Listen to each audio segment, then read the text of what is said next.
యోహాన్ రాసిన మొదటి పత్రిక. దాని థీమ్ ఏంటంటే దేవునితో సహవాసము కొనసాగించుట. దేవునితో సహవాసము కొనసాగించుట. దేవునితో సహవాసము కొనసాగించుట. అపోస్తలుడైన యోహాను ఈ పత్రికను రాశారు. అపోస్తలుడైన యోహాను ఈ పత్రికను రాశారు. క్రీస్తు శకం 90వ సంవత్సరంలో,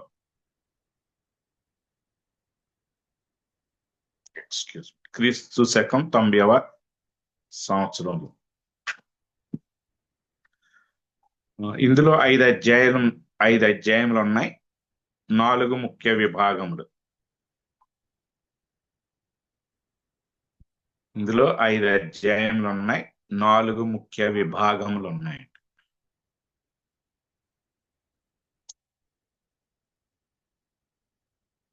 మొదటి విభాగం, మొదటి అధ్యాయము, మొదటి 4 వచనాలు. మొదటి విభాగం, మొదటి 4 వచనాలు. పరిచయం.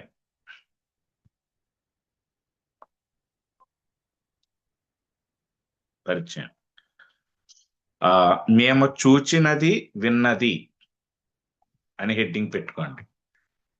మేము చూచినది విన్నది.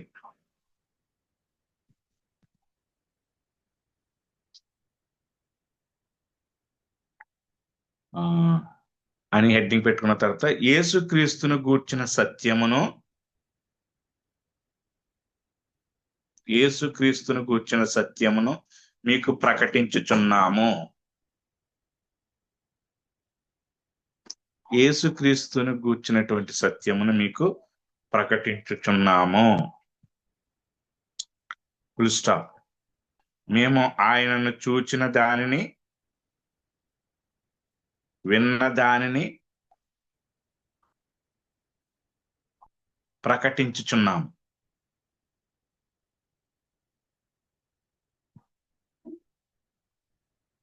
మేము ఆయనను చూచిన దానిని, విన్న దానిని ప్రకటించుచున్నాం.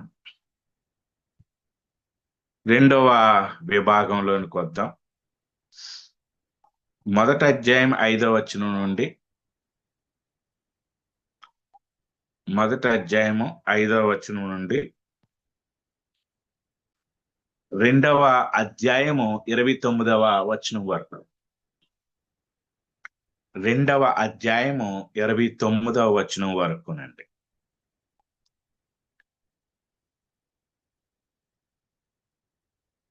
దానికి హెడ్డింగ్ పెట్టుకోండి, వెలుగులో నడుచుట.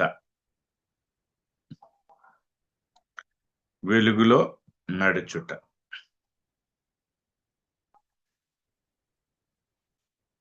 పాపములు ఒప్పుకొనును,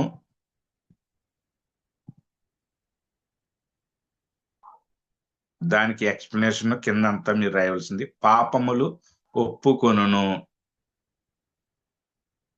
పాప క్షమాపణ పొందును.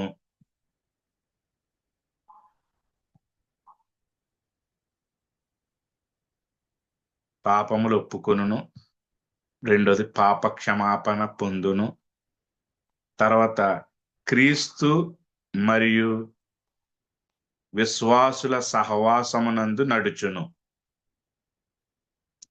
క్రీస్తు మరియు విశ్వాసుల సహవాసమునందు నడుచును.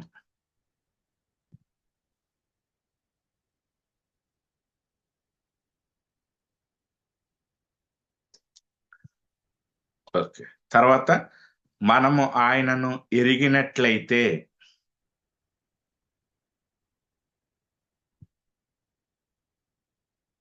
మనము ఆయనను ఎరిగినట్లయితే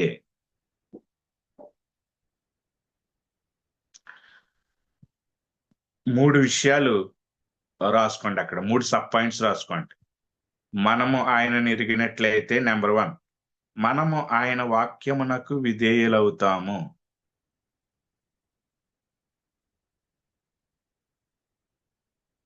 మనము ఆయన వాక్యమునకు విధేయులవుతాము.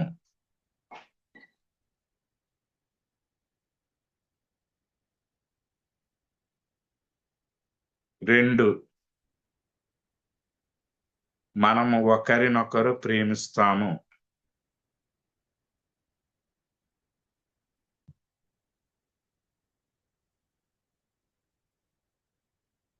2, మనం ఒకరినొకరు ప్రేమిస్తాము.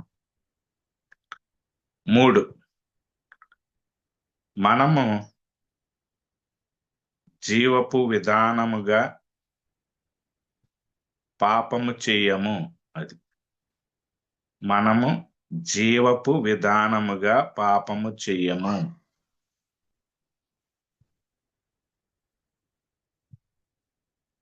మనము జీవపు విధానముగా పాపము చెయ్యము అంటే దానికి ఇంగ్లీష్ లో హ్యాబిచువల్ సిన్ అన్నమాట. హ్యాబిచువల్ సిన్ అంటే అలవాటు పూర్వకముగా మనం పాపం చేయం, లేకపోతే పాపములో కొనసాగము అనేటువంటి అర్థం అక్కడ వస్తుందండి. 3వ ముఖ్య భాగం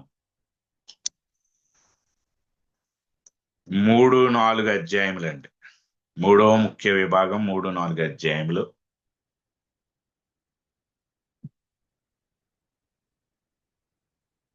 ప్రేమలో నడచుట.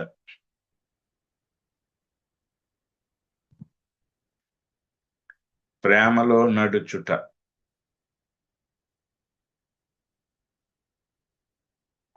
ప్రేమలో నడుచుట వివరణ రాసుకోండి.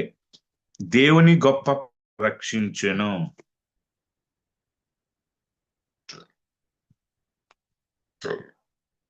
Excuse me. దేవుని గొప్ప ప్రేమ మనలను రక్షించెను.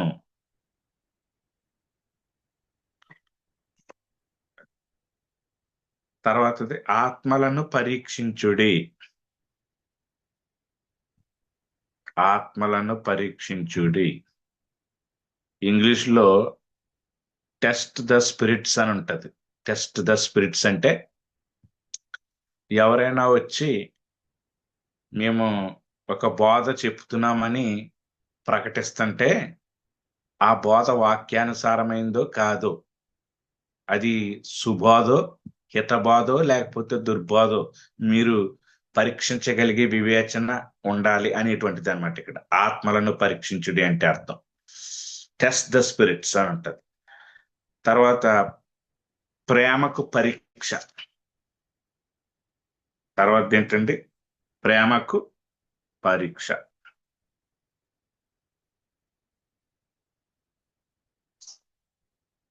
తర్వాత దేవుడు ప్రేమయ్య ఉన్నాడు.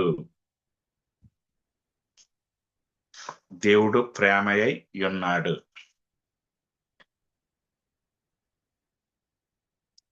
ఇది 3వ విభాగం. ఇక 4వ విభాగం రాసుకోండి. 5వ అధ్యాయం. 5వ అధ్యాయం 5వ అధ్యాయం హెడ్డింగ్ పెట్టుకోండి. ముగింపు. ఇది ముగింపు. మేము తెలుసుకొనినది. మేము తెలుసుకొనినది. మొదటి విభాగంలో మేము చూసినది విన్నది. రెండోది వెలుగులో నడుచుట. మూడోది ప్రేమలో నడుచుట. నాలుగోది నాలుగోది ముగింపు. మేము తెలుసుకొనినది. దానికి వివరణ రాసుకోండి. మీరు క్రీస్తును కలిగి ఉన్న ఎడల మీకు నిత్య జీవము లభించును.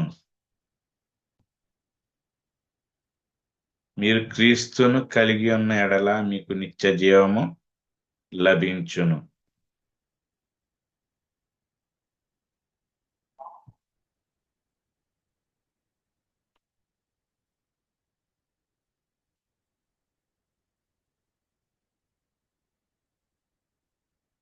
ఓకేనండి. నెక్స్ట్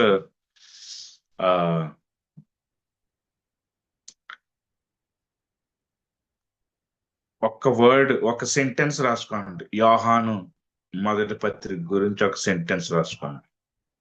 మీరేమి తెలుసుకోవాలి?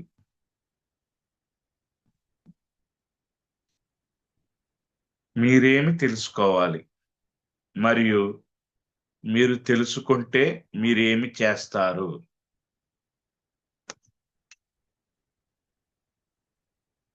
మీరేమి తెలుసుకోవాలి మరియు మీరు తెలుసుకుంటే మీరేమి చేస్తారు?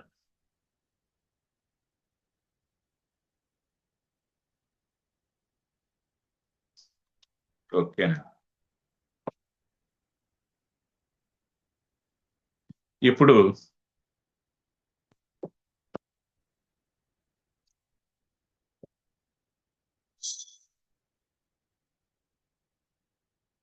ఓకే, ఇక్కడ ఇంకా కొంత ఎక్స్ప్లెనేషన్ ఉందండి. కొన్ని సెంటెన్సెస్ రాసుకోండి దీని గురించి. మనము దేవుని పిల్లలమనియు మనము దేవుని పిల్లలమనియు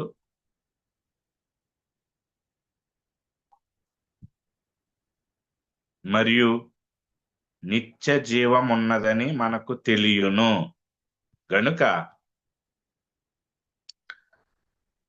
మనము దేవుని పిల్లలమనియు మరియు నిత్య జీవం ఉన్నదని మనకు తెలియను గనుక మనము పాపము చేయకూడదు.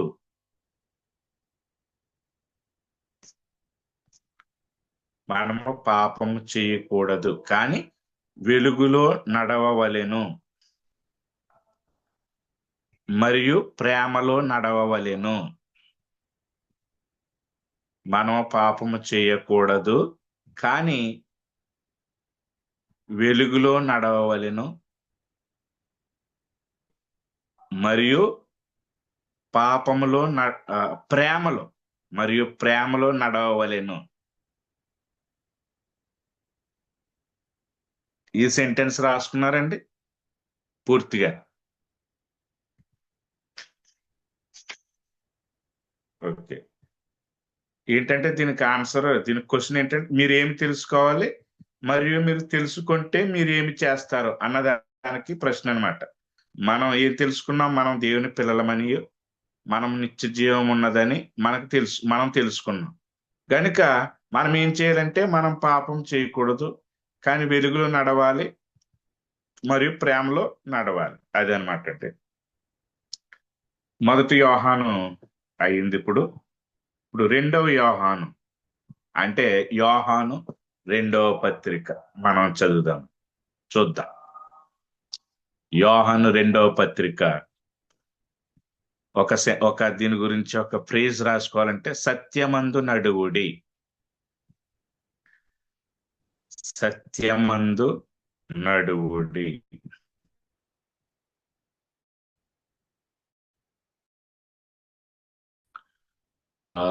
సత్యమందు నడువుడి. అపోస్తలుడై యోహాను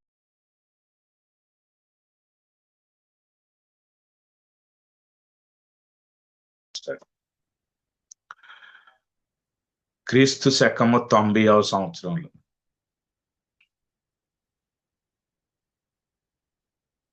క్రీస్తు శకము 90వ సంవత్సరంలో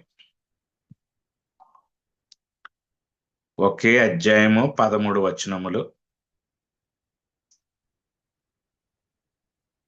ఒకే అధ్యాయము 13 వచనములు, రెండు ముఖ్య భాగాలండి, రెండు ముఖ్య విభాగాలు ఉన్నాయి. అయితే మనం శుభములు ముగింపు కలిపి 4 భాగాలుగా చేస్తాం. 4 భాగాలు. మొదటి 3 వచనాలు మొదటి విభాగం, మొదటి 3 వచనాలు ఇది ఏంటంటే శుభములు.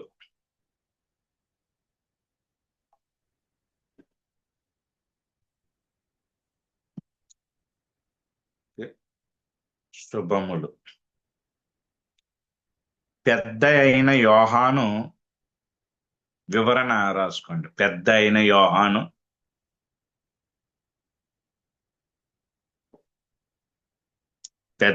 యోహాను సత్యమందు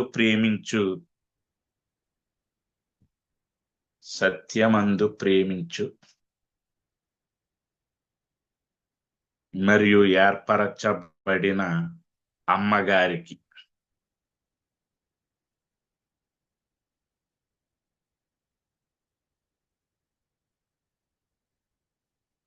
మరియు ఏర్పరచబడిన అమ్మగారికి.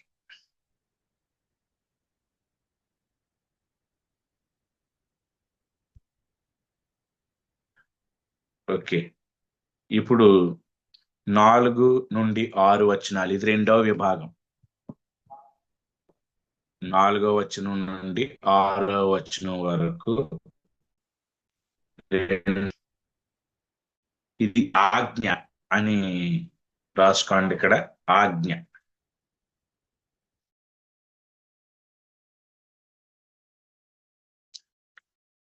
ఇక్కడ 4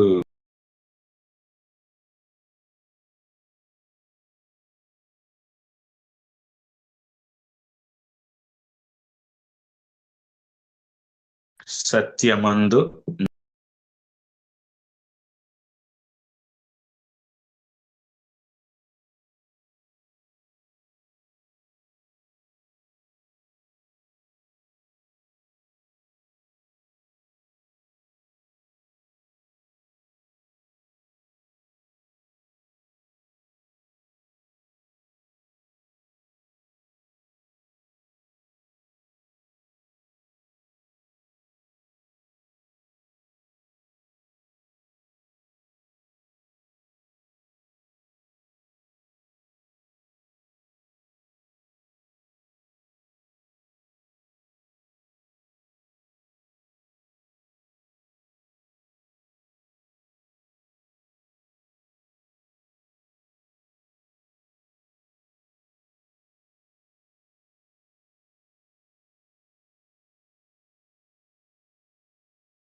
కులను జాగ్రత్తగా గమనించుం. అబద్ధ బోధకులను జాగ్రత్తగా గమనించుం.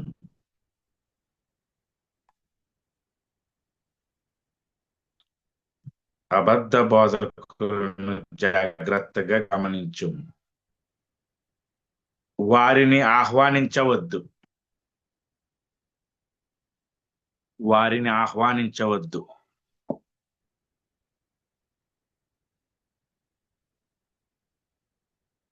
అది 7 నుండి 11వ వచనం వరకునండి. ఇప్పుడు చివరిది 4వ విభాగం 12, 13 వచనాలు. 12, 13 వచనాలు ముగింపు.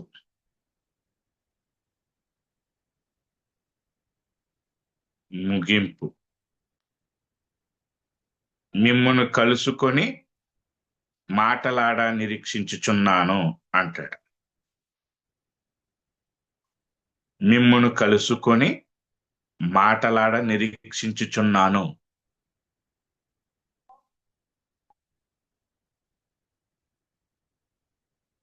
మిమ్మును కలుసుకొని మాటలాడ నిరీక్షించుచున్నాను.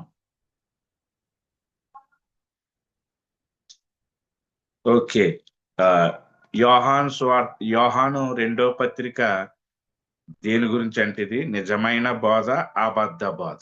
మీరు 4వ వచనం నుండి 6వ వచనం వరకు అక్కడ ఆజ్ఞ ఉంది కదా, అది నిజమైన బోధ. 7వ వచనం నుండి 11వ వచనం వరకు ఉంది కదా, అది అబద్ధ బోధ. అది మీరు జాగ్రత్తగా గమనించాలని చూడాలి.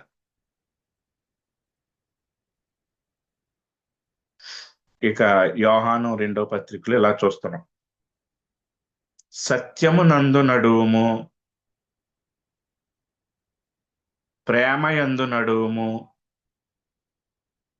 వివేచన జ్ఞానము కలిగి ఉండుము. అదండి. సత్యమునందు నడువుము, ప్రేమయందు నడువుము,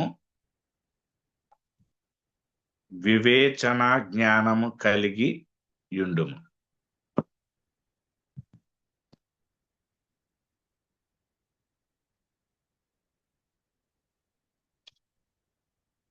ఓకేనండి. ఇప్పుడు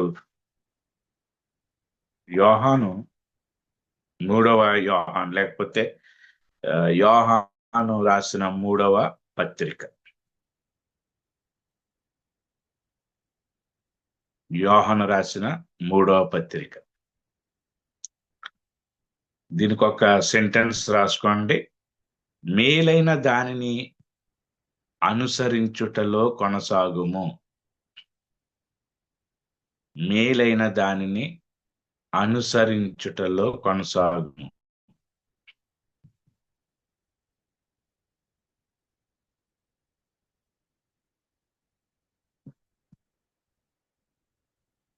మేలైన దానిని అనుసరించుటలో కొనసాగుము. అపోస్తలుడైన యోహాను రాశారు. క్రీస్తు శకం 90వ సంవత్సరంలో.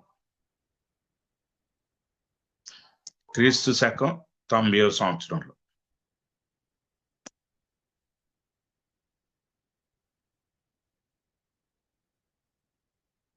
ఓకే అండి. 1వ అధ్యాయము 14 వచనములు. 1వ అధ్యాయము 14 వచనములు. 3 ముఖ్య విభాగములు ఉన్నాయండి. 3 ముఖ్య విభాగములు ఉన్నాయి. అయితే వచనము, శుభములు, తర్వాత ముగింపుతో 5 ఉన్నాయి. విభాగాలు 5 ఉన్నాయి. మొదటి విభాగం రాసుకోండి. మొదటి వచనం.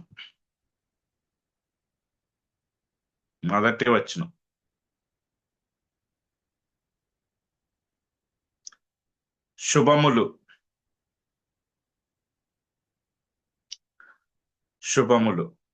పెద్ద అయిన యోహాను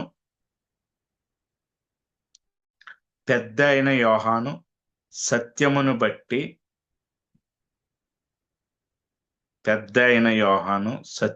బట్టి ప్రేమించు ప్రియ స్నేహితుడైన గాయునకు. పెద్ద అయిన యోహాను సత్యమును బట్టి ప్రేమించు ప్రియ స్నేహితుడైన గాయునకు.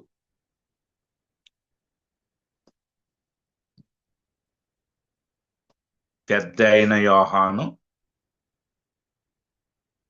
సత్యమును బట్టి ప్రేమించు ప్రియ స్నేహితుడైన గాయునకు అన్నమాట.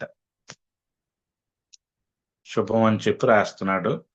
2వ విభాగంలోకి వెళ్దాం. 2 నుండి 4 వచనాలు. 2 నుండి 4 వచనాలు.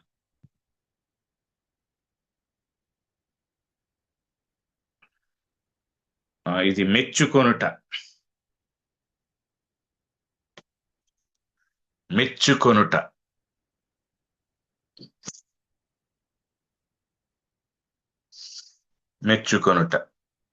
ఎక్స్ప్లెనేషన్ రాసుకోండి.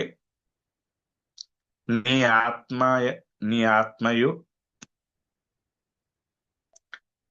ఆత్మయు మరియు శారీరక ఆరోగ్యం కొరకు ప్రార్థిస్తున్నాను.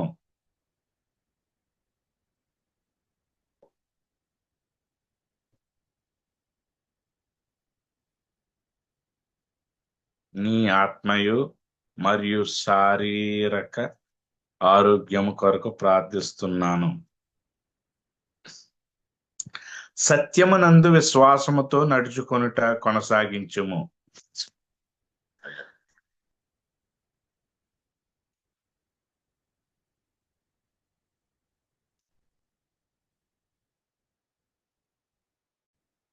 సత్యమునందు విశ్వాసముతో నడుచుకొనుట కొనసాగించుము.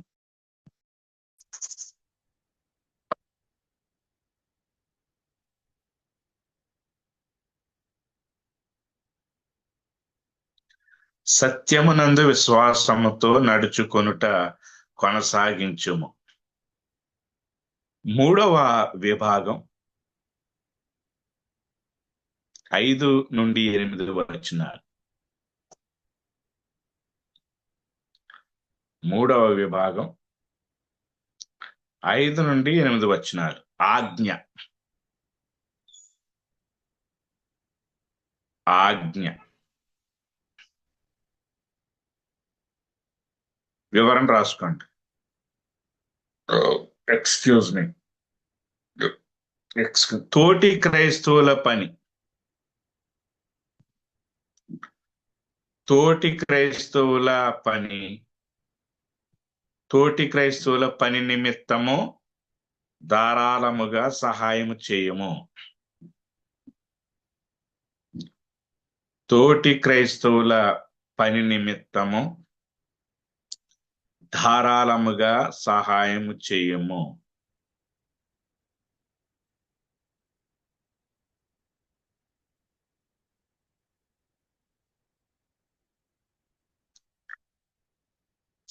నాలుగవ విభాగం అండి.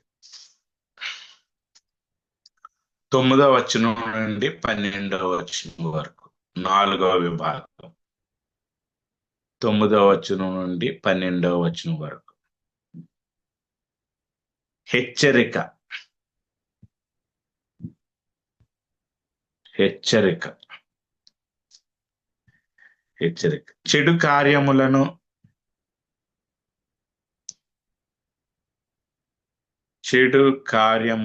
చేయు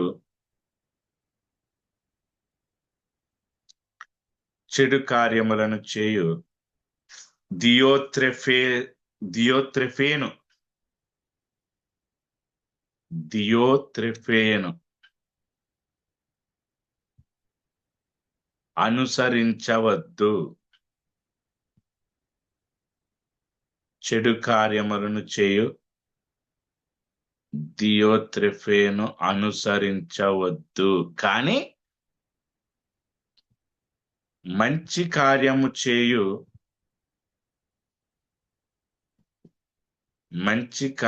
చేయు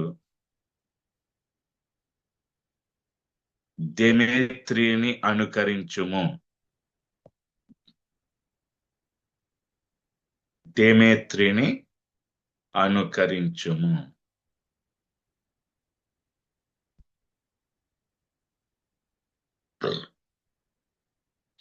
ఎక్స్క్యూజ్ మీ.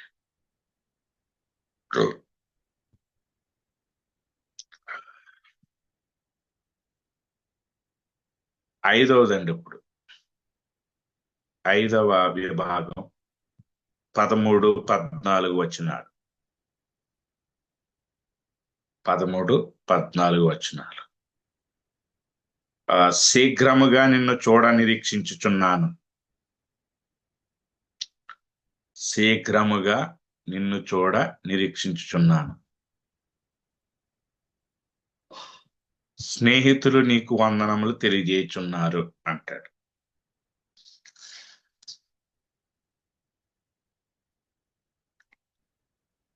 ఇందులో ప్రియ స్నేహితుడు అనేటువంటి మాట మనకి కనపడుతుంది ఎక్కువ. ప్రియ స్నేహితుడు. ప్రియ స్నేహితుడు. ఓకే, ఈ మాట రాసుకోండి. ప్రియ స్నేహితుడా, ప్రియ స్నేహితుడా అని గాయకు రాస్తూ చెప్తున్నాడు అనమాట. గాయనకు రాస్తూ, ప్రియ స్నేహితుడా, నీవు సహోదరులకు చేయుచున్న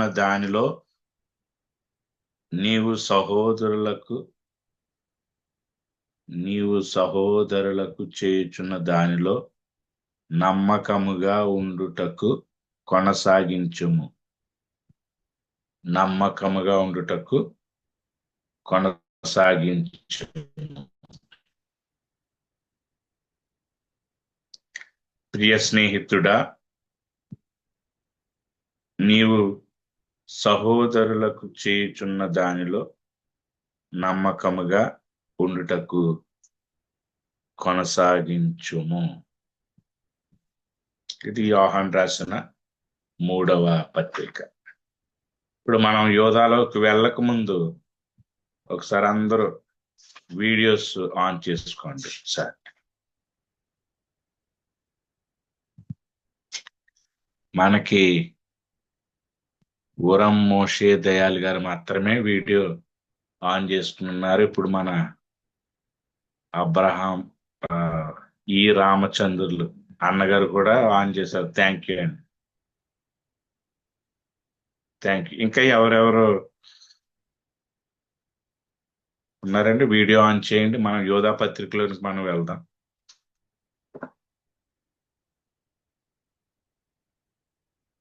యోధా పత్రికలోకి మనం వెళ్దాం. చాలా సంతోషం. అబ్రహాం లింకన్ గారు ఉన్నారు, వైడూరియా గారు ఉన్నారు, స్వర్ణ ప్రేమ్ మంచల గారు ఉన్నారు. థ్యాంక్ యూ అన్న. ఆ తర్వాత ఎస్తేర్ గారు ఉన్నారు. తర్వాత కె నాగరాజు గారు కూడా ఉన్నారు. ఓకే, వీరందరూ కూడా మరి వింటూ క్లాస్ అటెండ్ అవుతూ రాసుకుంటున్నారని నేను నమ్ముతూ యోధా పత్రికలోనికి వెళ్తున్నాను. ఇంకా 2 పుస్తకాలు మాత్రమే మనకున్నాయి. యోధా పత్రిక ఒకటి, ప్రకటన గ్రంథం ఒకటి. యోధా పత్రిక ఒక సెంటెన్స్ రాసుకోండి దీని గురించి. విశ్వాసము కొరకు పట్టుదలతో పోరాడము. విశ్వాసము కొరకు పట్టుదలతో పోరాడము.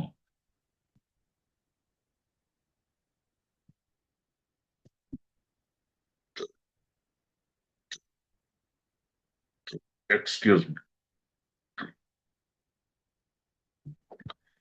యోదయ రాశాడు, ఇది మనకు తెలుసు. క్రీస్తు శకం 70వ సంవత్సరం నుండి 80వ సంవత్సరం మధ్యలో ఈ పుస్తకం యోధ రాశారు.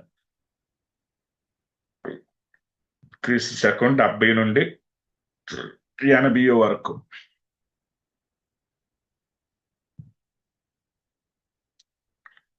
ఓకేనండి. అధ్యాయం ఒకటే, అధ్యాయం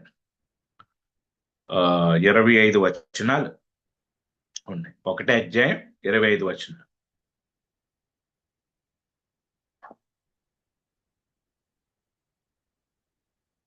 చిన్న పుస్తకం కానీ చాలా ప్రాముఖ్యమైన పుస్తకం అండి, కీలకమైన పుస్తకం. పాత నిబంధనలో అనేక మంది పేర్లు ప్రస్తావించి రాసినటువంటి పుస్తకం. ఓకే, 3 ముఖ్య విభాగాలు అయితే శుభములు తర్వాత ముగింపుతో మొత్తం 5 5 విభాగాలు. ముఖ్య విభాగాలు మాత్రం 3. ఆ 3 మధ్యలో ఉంటాయి. సరే, మొదటి విభాగం రాసుకోండి. మొదటి 2 వచనాలు.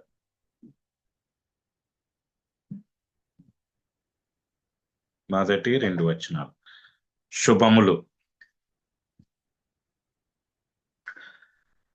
శుభములు. యేసుక్రీస్తు దాసుడును యాకోబు సహోదరుడైన యోధా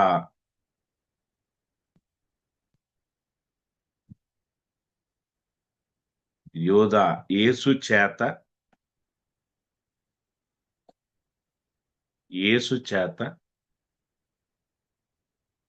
నెంబర్ 1 పిలువబడిన వారికి.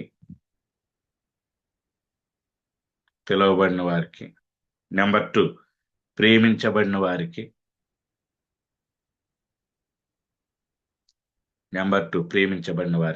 నెంబర్ 3 భద్రము చేయబడిన వారికి.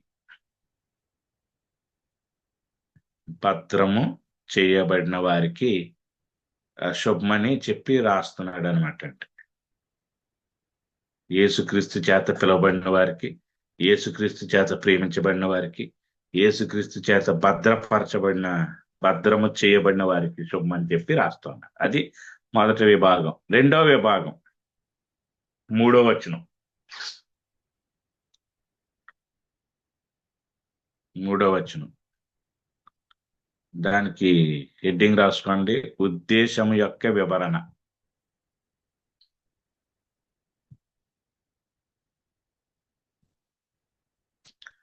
ఉద్దేశము యొక్క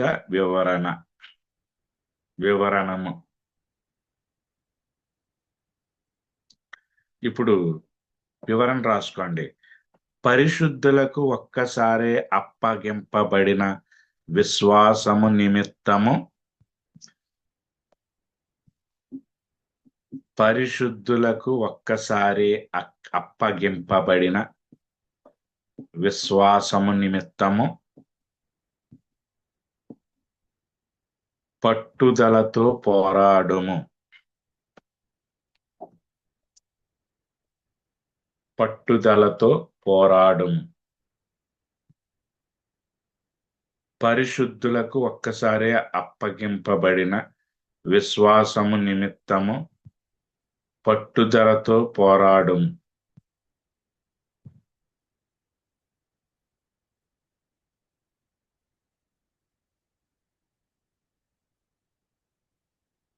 ఓకేనండి. పరిశుద్ధులకు ఒకసారి అప్పగింపబడిన విశ్వాసం నిమిత్తం అంటే, లేకపోతే బోధ నిమిత్తం అంటే 66 పుస్తకాల గ్రంథం గురించి పోరాడండి అంటున్నాడు అనమాట అండి. మనకి 66 పుస్తకాలు బైబిల్ తప్ప ఇక వేరే వేరే పుస్తకాలు మనకి అనవసరం. దేవుని ప్రత్యక్షత ఈ 66 పుస్తకాల్లో ఉంది. ఆ 66 పుస్తకాల్లో ఉన్నటువంటి ఆ బోధ నిమిత్తం పట్టుదలతో పోరాడమని అర్థం అనమాట అండి. తర్వాత ఇందులోనే విశ్వాసమును కాపాడుకొనుటకు సిద్ధముగా ఉండము. విశ్వాసమును కాపాడుకొనుటకు సిద్ధముగా ఉండుము.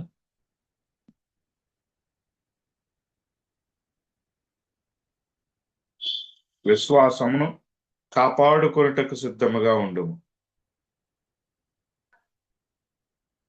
తర్వాత 3వ విభాగం 4వ వచనం నుండి 16వ వచనం వరకు. 4వ వచనం నుండి 16వ వచనం వరకు. దానికి హెడ్డింగ్ ఏంటంటే అబద్ధ బోధకులను బయట పెట్టుట. అబద్ధ బోధకులను బయట పెట్టుట.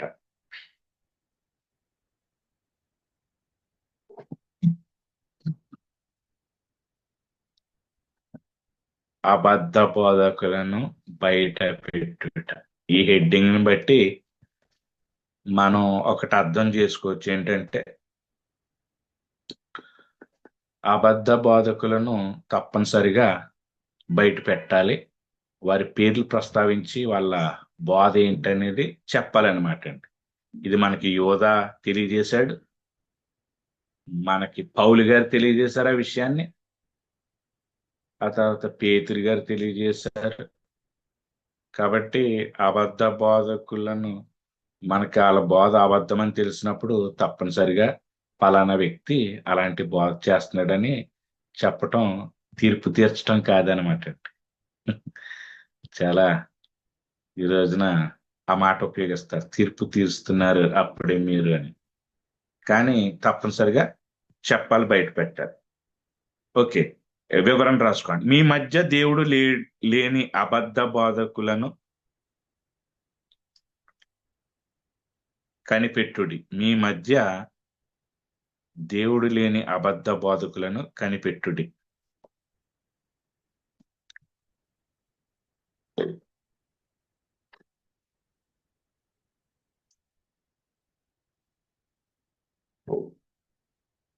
మీ మధ్య దేవుడు లేని అబద్ధ బోధకులను కనిపెట్టుడి. వాళ్ళు ఎలాంటి వాళ్ళో చూద్దాం. 3 పాయింట్స్ రాసుకోండి. వాళ్ళు ఎలాంటి వాళ్ళు. నెంబర్ 1, వారు క్రీస్తుని నిరాకరింతురు. వారు క్రీస్తును నిరాకరింతురు. నెంబర్ 2, వారు భిన్నాభిప్రాయములను బోధింతురు. వారు భిన్నాభిప్రాయములను బోధింతురు.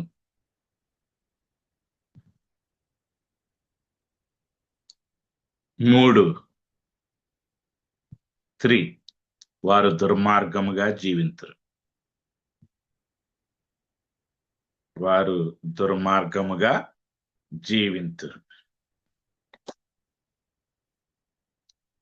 4వ విభాగం 17వ వచనం నుండి 23వ వచనం వరకు. 4వ విభాగం 17వ వచనం నుండి 23వ వచనం వరకు. హెడ్డింగ్ రాసుకోండి, పరిపూర్ణతకై ప్రోత్సాహము. పరిపూర్ణతకై ప్రోత్సాహము.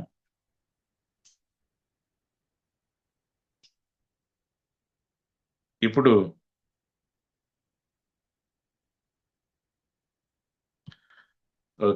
ఇప్పుడు దానికంటే ముందు మీరు అబద్ధ బోధకులను బయట పెట్టుడని 3వది ఉంది కదా, దాంట్లో ఒక సెంటెన్స్ చెప్పటం మర్చిపోయాను, మీరు అది రాసుకోండి.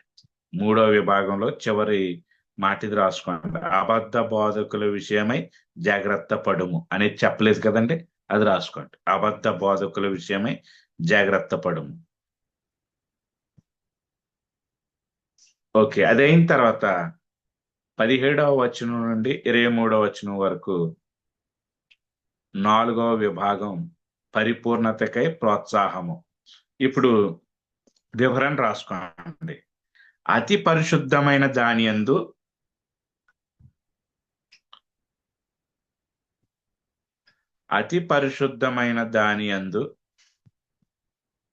విశ్వాసముంచి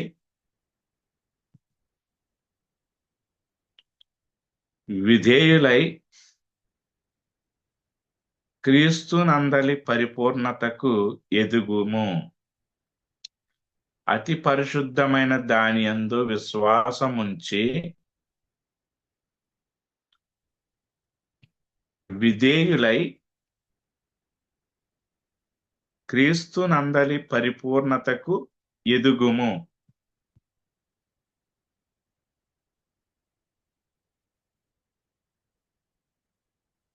క్రీస్తునందలి పరిపూర్ణతకు ఎదుగుము.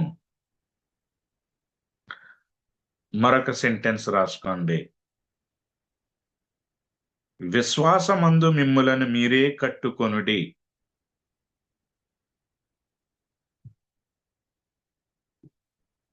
విశ్వాసమందు మిమ్ములను మీరే కట్టుకొనుడి.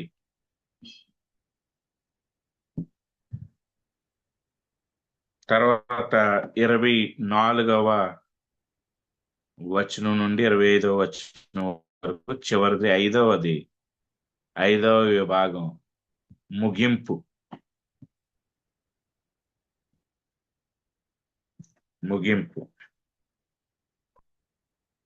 ఈ ముగింపులో ఆశీర్వాదం ఉంది, బెనిడిక్షన్, ఆశీర్వాద వచనం అంటాం దీన్ని. ఏంటంటే, తుట్టిల్లకుండా మిమ్మును కాపాడి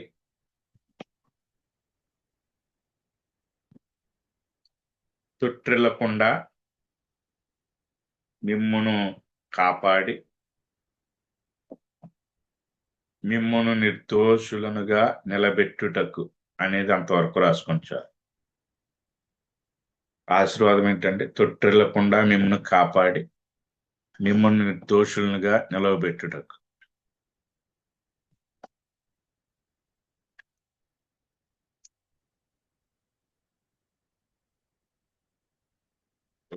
కాబట్టి చివరికో మాట రాసుకోండి యోధా పత్రిక గురించి. అతి పరిశుద్ధమైన విశ్వాసములో మిమ్మల్ని మీరే కట్టుకొనుడి.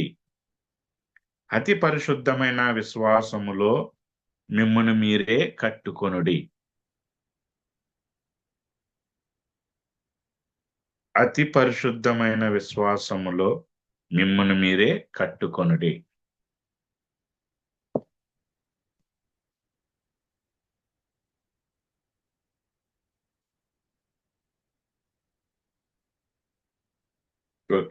మనకి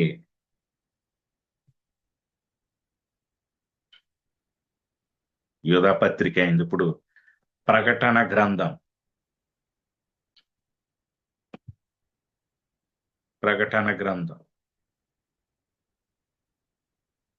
యేసుక్రీస్తు యొక్క ప్రత్యక్షత అని రాయండి. Excuse me.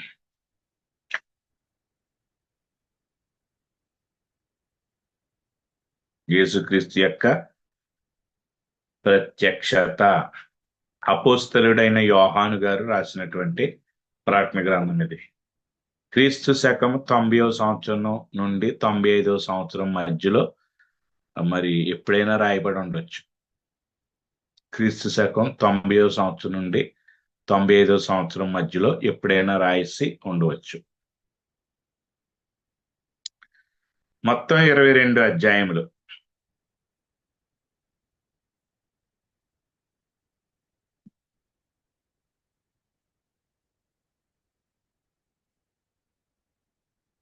మొత్తం 22 అధ్యాయాలు, 3 ముఖ్య విభాగములు.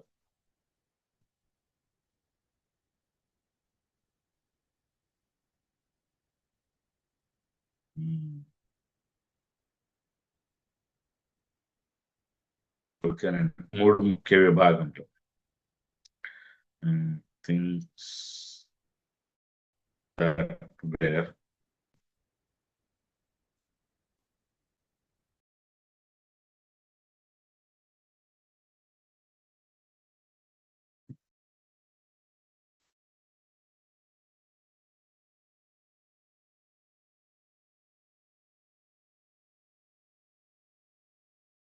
ఓకేనండి, 3 ముఖ్య విభాగంలో దేని మీద ఆధారపడి ఉందంటే, ఈ 3 ముఖ్య విభాగంలో కూడా ఈ మాట అన్నమాట అండి.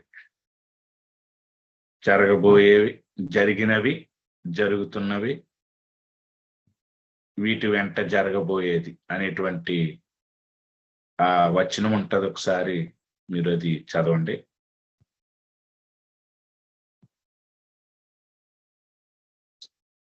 ప్రకటన గ్రంథంలో ఆ మాట ఉంటదండి. ఆ మాటని, ఆ వచనాన్ని బేస్ చేసుకుని మనం 3 విభాగాలుగా చేస్తున్నాం. బైబిల్ ఒకసారి దయచేసి తెరవండి.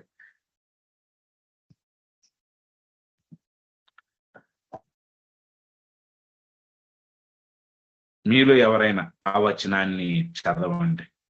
మొదటి అధ్యాయంలో ఆ మాట ఉంటది. జరిగిన సంగతులను, జరుగుతున్నవి, తర్వాత వీటి వెంట జరగబోయేది.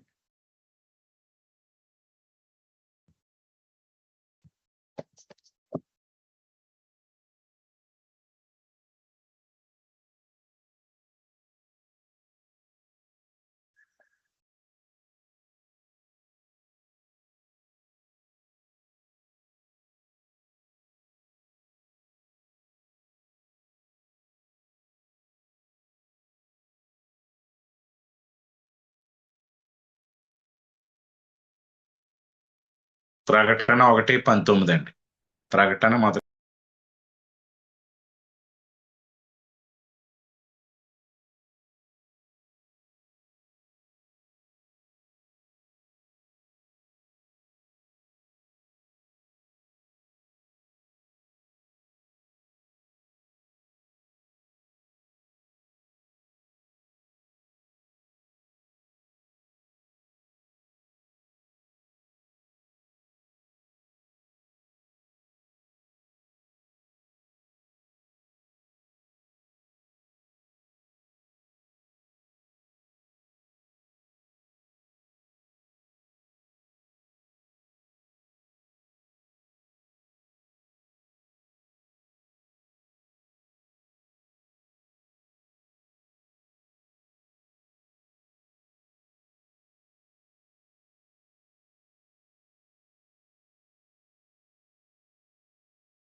వచనాన్ని చెప్పానండి నేను.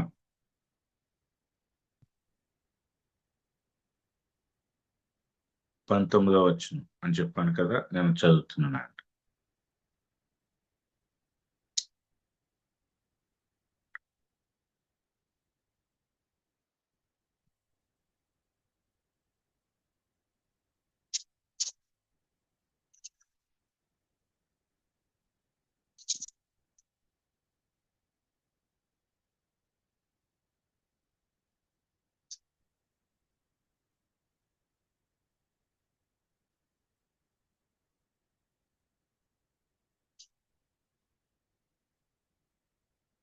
ఇప్పుడు నీవు చూచిన సంగతులను, ప్రస్తుతమున్న సంగతులను, వీటి తరువాత జరగబోయే సంగతులను రాయి అన్నట్టుగా చెప్పాడు.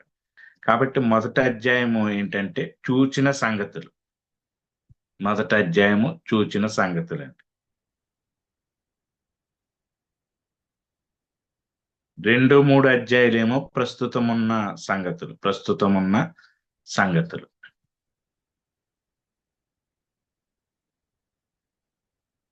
4 నుండి 22వ వచనం వరకు ఏంటంటే తర్వాత జరగబోయే సంగతులు అనమాట. 4 నుండి 22 వరకు ఏంటంటే తర్వాత జరగబోయే సంగతులు.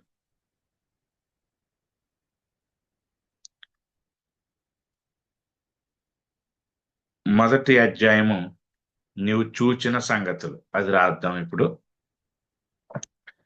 ఏం చూశాడంటే యేసుక్రీస్తు యొక్క ప్రత్యక్షత చూశాడు. యోహాను గారు యేసుక్రీస్తు యొక్క ప్రత్యక్షతను చూశారండి.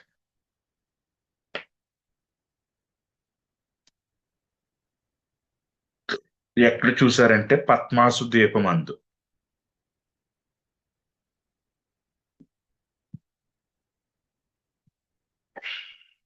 పద్మాసు ద్వీపమందు మొదటి అధ్యాయము నువ్వు చూచినది ఏంటంటే యేసు ప్రభు యొక్క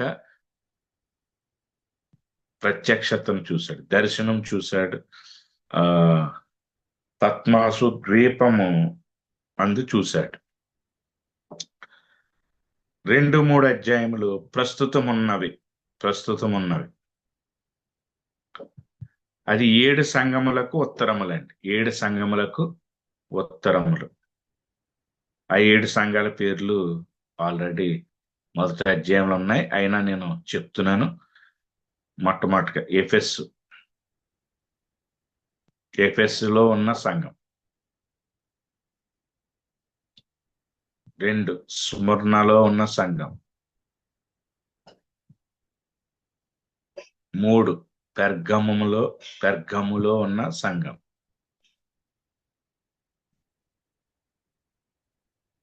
4 తుయతైరలో ఉన్న సంఘం.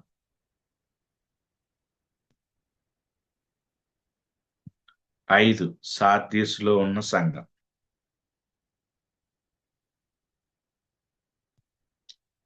6 ఫిలదెల్ఫియాలో ఉన్న సంఘం. 7 లవోదికీయలో ఉన్న సంఘం.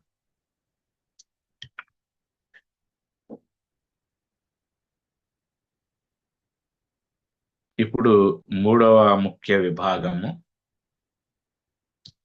4వ అధ్యాయం నుండి 22వ అధ్యాయం వరకు. 4వ అధ్యాయం నుండి 22వ అధ్యాయం వరకు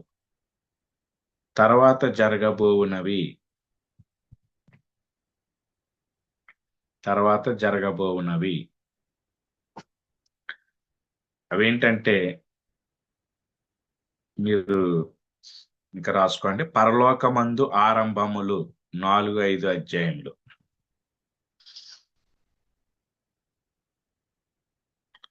పరలోకమందు ఆరంభములు 4, 5 అధ్యాయములు.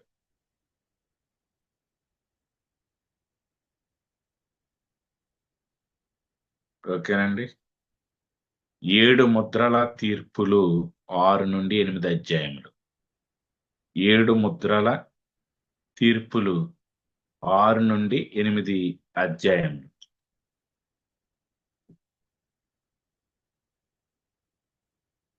7 బూరల తీర్పులు 8 నుండి 11 అధ్యాయములు. 7 బూరల తీర్పులు. 8 నుండి 11 అధ్యాయములు. ఇప్పుడు మధ్యస్థము అను. మధ్యస్థము 10 నుండి 11 అధ్యాయాలు. మధ్యస్థము 10 నుండి 11 అధ్యాయాల్లో ఏమేమి ఉన్నాయో చూస్తాం. చిన్న పుస్తకము కనపడుతుంది అక్కడ. చిన్న గ్రంథము లేకపోతే చిన్న పుస్తకం. తర్వాత ఇద్దరు సాక్షులు, ఈ రెండు కనపడతాయి. మధ్యస్థము, చిన్న పుస్తకం, ఇద్దరు సాక్షులు.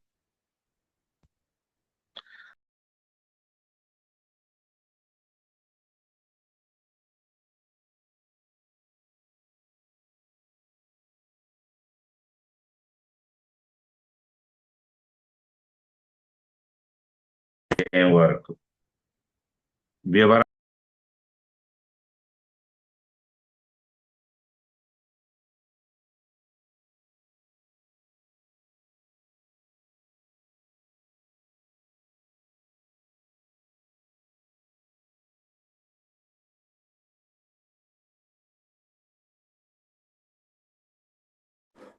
వినపట్టలేదు బ్రదర్ మధ్యలో.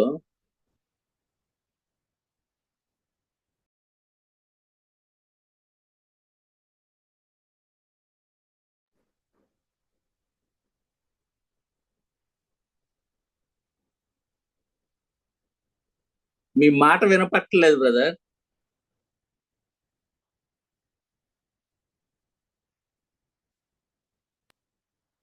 అన్నా వినపడుతుందన్నా? వినపడుతుందా? ఇంకొకరు కూడా చెప్పండి సార్, వినపడుతుందో లేదో, అప్పుడు అర్థమైపోద్ది ప్రాబ్లమ్. నా దగ్గర ఉంటే నేను మొబైల్ మార్చుకుంటాను. వేరే వాళ్ళు కూడా చెప్పండి. ఇప్పుడు వినిపిస్తుందండి. ఓకేనండి, వినపడకపోతే చెప్పండి. ఓకే, మధ్యస్థము 10 అధ్యాయం 11వ అధ్యాయం. చిన్న పుస్తకము అందులోనే ఉంటది. ఇద్దరు సాక్షులు అందులో మనకు కనపడతారు. తర్వాత 12 అధ్యాయం నుండి 14వ అధ్యాయం వరకు వివరణాత్మక ప్రవచనములు.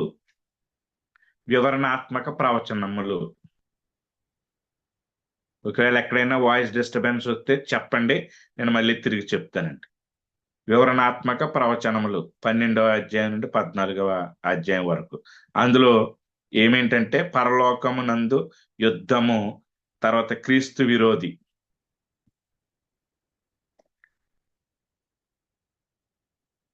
అబద్ధ ప్రవక్త కూడా కనపడతాడు. మనం అబద్ధ ప్రవక్త.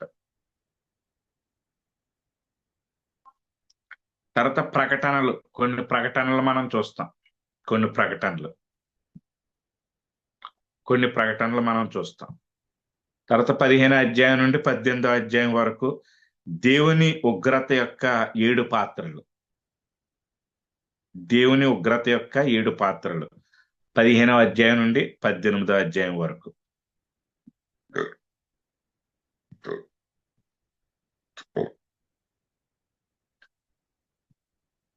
ఓకేనండి. తర్వాత ఇక్కడ మతతత్వ బబులోను కనపడుతుంది. రిలీజియస్ బ్యాబిలోన్ అంటారు. మతతత్వ బబులోను. రెండోది వ్యాపార బబులోను, కమర్షియల్ బ్యాబిలోన్.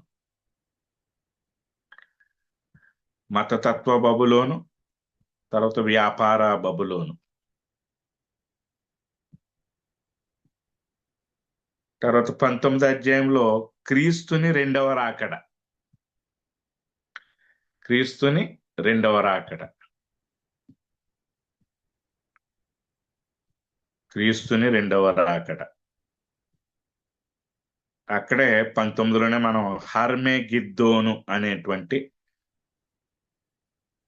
ప్లేస్ లో యుద్ధం జరగటం చూస్తాం. హర్మెగిద్దోను.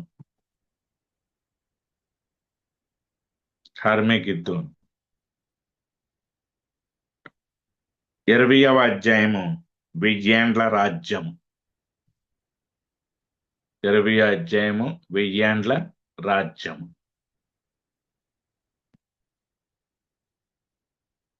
20వ అధ్యాయంలోనే సాతాను మీద తీర్పు. సాతాను మీద తీర్పు 20 అధ్యాయంలోనే అవిశ్వాసులకు కూడా తీర్పు.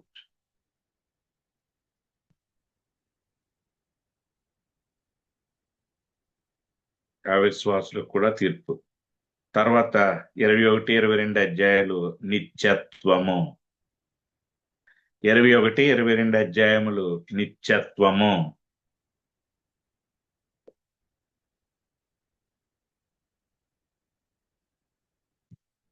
ఓకే, ఇంకా చివరిగా మనం ఏం రాయగలగాలి? మారనాథ అని రాయండి, ముగించుకుందాం. మారనాథ.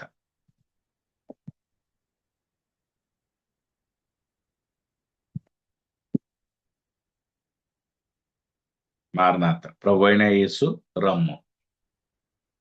నేను వస్తానని ప్రభు అన్నాడు.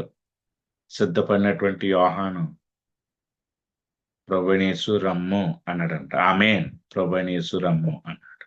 సరే, మనం ప్రకటన గ్రంథం కూడా మనం ముగించుకున్నాం. మరి ఇంతటితో బైబిల్ సర్వే, అది పాత నిబంధన అలాగనే క్రొత్త నిబంధన కూడా మనం ముగించుకున్నాం.